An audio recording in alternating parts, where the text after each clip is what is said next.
Cameron ഫോക്സിൽ IT ഒരു course എടുക്കാനാണ് അശ്വിൻ വന്നത്. സോ അശ്വിൻ ഡേറ്റാ സയൻസ് ആണ് എടുത്തിരിക്കുന്നത്.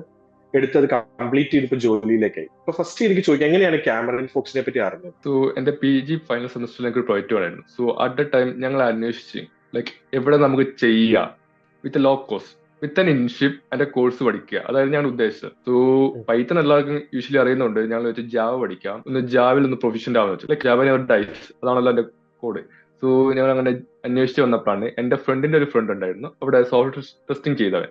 അവൻ അന്ന് എന്തോ ബാക്ക് പേപ്പേഴ്സിലുണ്ട്, അവന് കിട്ടിയിട്ടില്ല. ബട്ട് അവന്റെ കൂടെ കയറി എല്ലാവരും പ്ലേസ്ഡ് ആയെന്ന് പറഞ്ഞു, ഇൻക്ലൂഡിങ് UST പോലുള്ള MNCs. സോ അതന്നെ ഞങ്ങൾക്ക് ഒരു വലിയൊരു കാര്യമായി ഞങ്ങൾ എടുത്തു. എന്നിട്ട് ഞങ്ങള് പൈസ എല്ലാം നോക്കിയപ്പം കുറച്ചും കൂടെ റീസണബിൾ ആയ ഒരു എമൗണ്ട് ആണ് ക്യാമറ ഓഫർ ചെയ്തത്. സോ ഞങ്ങൾ വിളിച്ചു മിസ് മേഘനെ വിളിച്ച് സംസാരിച്ചു, ഒരു ഓറിയന്റേഷൻ ക്ലാസ്സെല്ലാം കംപ്ലീറ്റ് ചെയ്യാൻ വെച്ചു, എന്നാൽ ജോയിൻ ചെയ്തേക്കാം. അങ്ങനെ ഞങ്ങൾ 4 പേര് ജോയിൻ ചെയ്തു. അങ്ങനെയാണ് ഞങ്ങൾ ക്യാമറയിൽ വരുന്നത്. ഓക്കെ, ആദ്യം വന്ന ഏത് ടെക്നോളജിയാണ് സ്റ്റാർട്ട് ചെയ്തത്? ഞങ്ങൾക്ക് പ്രൊജക്ട് ആദ്യം ഞങ്ങൾക്ക് ഒരു കോളേജിൽ നിന്ന് പറഞ്ഞ പ്രൊജക്ട് മാനേജ്മെന്റ് പ്രൊജക്ട് ആണ്. സോ ഞങ്ങൾക്ക് അപ്പം ഇത് പൈത്തൺ ഒരു ജാവ. സോ ഞങ്ങൾ ചൂസ് ചെയ്ത് ജാവയാണ്, കാരണം പൈത്തൺ ഞങ്ങൾ ഓൾറെഡി ഒരുപാട് പ്രൊജക്ട് ചെയ്തു. സോ ഒന്ന് മാറാൻ വേണ്ടിയാണ് ജാവയിലേക്ക് വരുന്നത്. ഓക്കെ, പിന്നെ ഡാറ്റാ സയൻസിലേക്ക് മാറിയോ? അത് മിഷൻ പിന്നെ ഡാറ്റാ സയൻസിലേക്ക് മാറി. ജാവയുടെ പ്രൊജക്ട് എല്ലാം കഴിഞ്ഞപ്പോഴേക്കും ദിവസം മൊമെന്റ് ഇനിയിപ്പം ജാവ കൊണ്ടാവോ എന്നൊരു ചോദ്യം വന്നു എന്റെ ഫ്രണ്ടില്. പ്ലസ് ഒരു ഇന്നോവേറ്റീവ് ആയിട്ടുള്ള കുറച്ചും കൂടെ ഒരു ത്രില്ലിംഗ് ആയ സാധനങ്ങൾ പഠിക്കണം എന്നുണ്ടായിരുന്നു. അപ്പൊ ഫാമിലിന്ന് അച്ഛനും അമ്മയൊക്കെ പറഞ്ഞു, എന്നാ നീ ഡാറ്റാ സയൻസ് ഉണ്ട് അങ്ങോട്ട് മാറിക്കോ, അവിടെ തന്നെ ഉണ്ടല്ലോ, വേറെ അങ്ങോട്ട് പോകണ്ട. അപ്പൊ എന്റെ ഫ്രണ്ട് ഉണ്ട് അവിടെ ഇൻഫോ പാർക്കിൽ തന്നെ വർക്ക് ചെയ്യുന്നത്. അവൻ അവിടെ ഒരു ട്രെയിനർ കം ഡെവലപ്പർ ആണ്, ഡാറ്റാ സയൻസ് ആണ് അവന്റെ ഏരിയ ഓഫ് ഡെവലപ്മെന്റ്. അപ്പൊ അവൻ പറഞ്ഞോടാ, നീ ആകെ നോക്കേണ്ടത് പ്ലേസ്മെന്റ് നോക്കുക, പഠിപ്പിക്കാൻ നോക്കുക, ഈ 2 സ്ഥലത്ത് ഫോക്കസ് ചെയ്ത് മാത്രം നോക്കി, ബാക്കി ഒന്നും കേൾക്കണ്ട. സോ ഞാൻ എന്ത് ചെയ്തു, പ്രീവിയസ് ആയി പഠിച്ച ആൾക്കാർക്ക് ലിങ്ക്ഡനിൽ മെസ്സേജ് അയച്ചു, അതിൽ എത്ര പേസ്റ്റ് ആയി നോക്കി. അപ്പൊ അത് കുറഞ്ഞ കുഴപ്പമില്ല, ക്ലാസ് ഒക്കെ നല്ലതാണ്, പ്ലേസ്മെന്റ് ഒക്കെ ഉണ്ട്, വലിയ വിഷയമില്ലെന്ന് പറഞ്ഞു. പിന്നെ ഉള്ളത് പ്ലേസ്മെന്റ് നോക്കാൻ വേണ്ടി ഇൻസ്റ്റാഗ്രാമിൽ ലിങ്ക്ഡനിൽ ഇടുന്ന പോസ്റ്റുകൾ ജസ്റ്റ് റിവ്യൂ ചെയ്തു. അപ്പൊ അവിടെ കാണാലോ ഏതാണ് കോഴ്സ് പഠിച്ചത്. സോ അതിലൂടെ പോയപ്പോ മനസ്സിലായി I have doing A better job. So ഞാൻ നോക്കിയപ്പം കുഴപ്പമില്ല. അവനോട് പറഞ്ഞു ഞാൻ, എടാ ഇങ്ങനെ ഇത്ര കിട്ടുന്നുണ്ട്, അവനത് നീ എടുത്തു. യൂഷ്വലി ഡാറ്റാ സയൻസ് പഠിച്ചിട്ട് അതിന്റെ ഫീൽഡിൽ തന്നെ കിട്ടുന്നത് വളരെ കുറവാണ്. അവിടെ അങ്ങനെ നടക്കുന്നുണ്ടെങ്കിൽ അവർ ബെറ്റർ ആയിട്ട് ജോബ് ചെയ്യുന്നുണ്ട്. സോ നീ എടുത്തോളം പറഞ്ഞു. അങ്ങനെയാണ് ഞാൻ ഡാറ്റാ സയൻസിലേക്ക് സ്വിച്ച് ചെയ്യുന്നത്. ഗുഡ്. ഇതിന്റെ ഇടയ്ക്ക് പറഞ്ഞു പേരൻസിനോട് ചോദിച്ചപ്പോൾ അവർ സപ്പോർട്ട് ചെയ്തു. പേരൻസിന്റെ ഒരു സപ്പോർട്ട് എങ്ങനെ ഉണ്ടായിരുന്നു ഈ ഒരു ജേർണിയിൽ? അത് പറഞ്ഞ PG കഴിഞ്ഞ സമയം എനിക്ക് ഇനീഷ്യലി കിട്ടുന്ന ജോബിന് ഇനീഷ്യൽ സാലറി എന്ന് പറഞ്ഞാൽ 5,000 ആയിരുന്നു.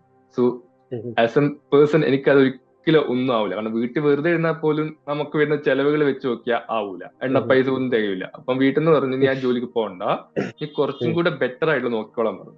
ബെറ്റർ ആയി നോക്കണമെങ്കിൽ കുറച്ചും കൂടെ എക്സ്പീരിയൻസ് അല്ലെ കുറച്ചും കൂടെ നോളജബിൾ ആയിരിക്കണം.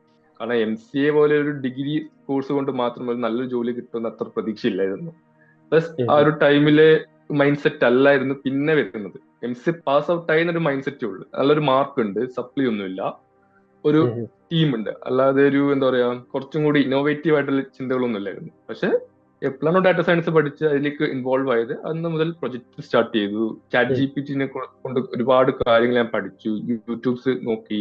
ഈവൻ ഇപ്പൊ കിട്ടിയ പൊസിഷന് വരെ ഞാൻ എനിക്ക് ജീവിതത്തിന് ആദ്യമായിട്ട് കേൾക്കുന്ന വാക്ക് RPA ഡെവലപ്മെന്റ് എന്നാണ്. ആ ഒരു JD കണ്ടത് എനിക്ക് അറിയത്ത പോലും ഇല്ല എന്താ സംഭവം.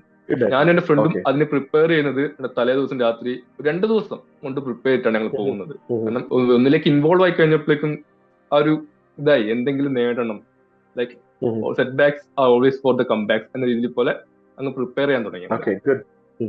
അപ്പൊ ഇപ്പൊ എന്ത് ഫീൽ ചെയ്യുന്നു? അതായത് ആഗ്രഹിച്ച പോലെ ടെക്നോ പാർക്കിലെ ഒരു കമ്പനിയിൽ, അത് അലയൻസ് പോലത്തെ ഒരു കമ്പനിയിലേക്ക് എത്തിയിരിക്കുന്നു.